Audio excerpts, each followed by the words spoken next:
A dream come true. Hindi ba't ganoon din kadalas mangyari ang pag-ibig? Ang ilang estranghero ay lumitaw kung saan at nagiging isang napaka-perming bituin sa iyong universe. Napatingin ako sa baba sa nagkalat na petals ng mga bulaklak. Naisip ko na ito ang pinakabobo o pinakamatalino na nagawa ko. Alin man dito, tiyak na ito ang pinaka di makakalimutan. Ito ang araw ng aking kasal. Sa kabilang dulo ng aisle ay nakatayo ang lalaking humiling sa akin at pakasalan siya. Mukha siyang takot na takot. Nakita ko ang pawis na nangingintab sa itaas ng kanyang kilay. Pagkatapos ay sumagi sa isip ko na marahil ito ay hindi sa takot, kundi sa maalinsangang panahon. Ito ay walang alinlangan na pinakamainit, pinakamaalinsangang araw ng Missouri ngayong taon. Ang simbahan ay isa sa pinaka-nakakamanghang lugar sa bayan, lalo na dahil isa ito sa pinakamatandang simbahan. Sa palagay ko, hindi na nakakagulat na ang sistema ng paglamig ay hindi na-update. Gayunpaman, hindi alam na umaasa pa rin ito sa isang swamp cooler. Nalaman ko noong araw na ang swamp cooler ay tumatagal ng maraming oras upang palamigin ang silid. At ang partikular na swamp cooler na ito ay hindi nabigyan ng sapat na oras upang makipagkompetensya sa kahabag-habag na init at alinsangan ng araw. Kaya ako doon nakatayo pawis sa isang wedding gown na mas mahal pa kaysa sa una kong kotse at high heels na hindi ko na sinusuot sa ibang pagkakataon at hindi ko na isusuot pa. Ang mga nakaupo sa kaliwa ay ganap na estranghero sa akin at walang alinlangan na nag-aalala tungkol sa kapasidad ng pag-iisip ng lalaki ikakasal na pumasok sa mga legal na kontrata gaya ng kasal. At ang mga nasa kanan ay mga mabubuting kaibigan ko. Karamihan sa kanila ay lubos na nagtitiwala na ang aking kakayahan sa pag-iisip ay kaduda-duda. Hindi sila nag-aalala. Wala silang iniisip na hindi ko pa naiisip. Kaya na ba niyang bumuhay ng isang pamilya pagkatapos niyang maging bachelor ng maraming taon? Ano ang mangyayari sa amin ng aking anak na babae kung ito ay naging isang pagkakamali? Nababaliw na ba kami? Pinag-isipan ko ang huling tanong na iyon. Walang gaanong karaniwan sa aming panliligaw. Ang aking 4 na taong gulang na anak na babae na si Sophie at ako ay nanirahan sa Kansas. At kaming dalawa lang ang magkasama. Nagsimula siya magtanong kung kailan siya magkakaroon ng tatay at iginiit na kailangan ay nagmamaneho ito ng truck dahil iyon ang minamaneho ng mga ama ng bawat bata sa daycare.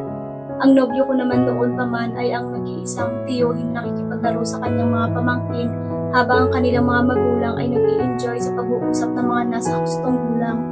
Sa Minnesota, 400 milya ang layo, si Jan ay nag-iisa sa mahabang panahon. Hindi pa siya nag-aasawa at wala siyang anak. Dalawa lang ang pinagkapareho namin.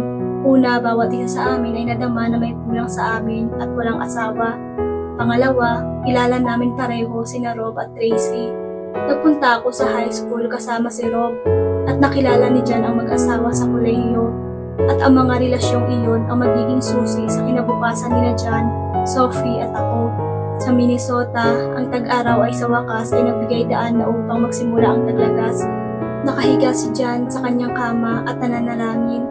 Panginoon, palagi na lang ba akong malungkot? Ang panalangin ito ay paulit-ulit na naglalaro sa kanyang isip habang siya ay nakatulog.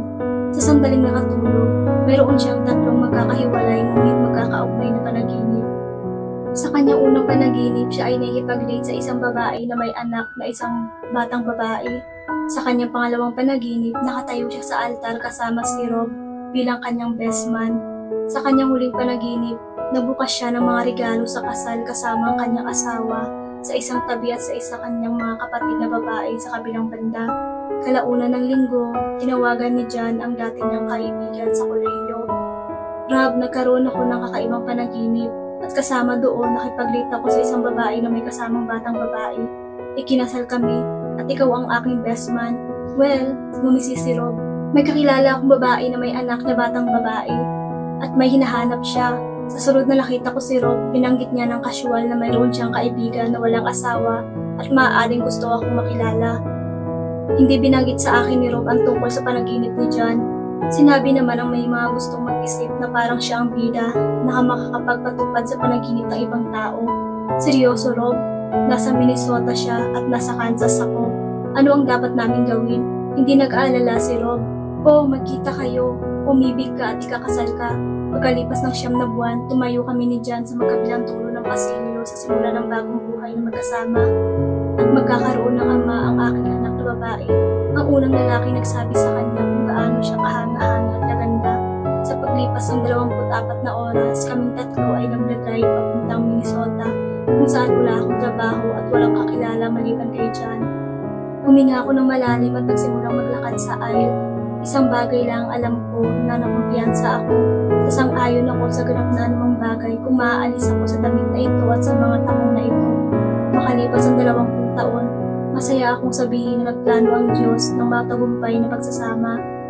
Ito ay hindi isang simpleng pag-aasawa, tiyak na hindi isang walang maraming hamon.